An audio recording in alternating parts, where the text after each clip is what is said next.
PNP ang isang hinihinalang cybersex den sa Bulacan kagabi. Pero depensa ng mga tauhan sa lugar, isa itong marketing company.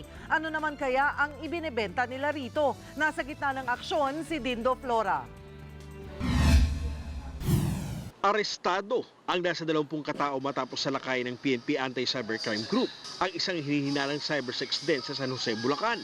Naabutan pa ng mga otoridad ang ilang staff na nasa harap ng bukas na computer. Modus daw ng mga ito na i-record ang sexual act ng mga banyaga.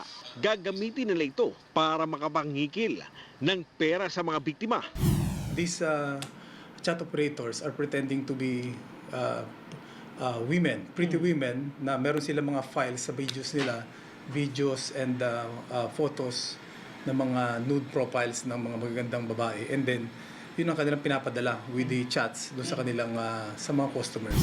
Pero depensa ng mga naaresto, isang lehitimong marketing company ang niraid ng otoridad. Legal ho yung wala akong cybersex ho doon. Depensa pa ng abogado ng kumpanya.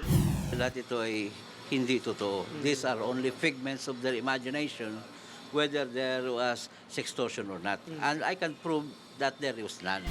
Kasong cybersex ang kakaharapin ng mga nahuli. Pwede silang makulong ng 6 na taon at multang hanggang 1 milyong piso.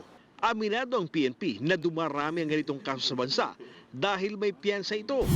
Nagkaroon na kami ng 80 arrested suspects. And all of them were referred to the prosecutor's office, and then appropriate cases were filed against them in court.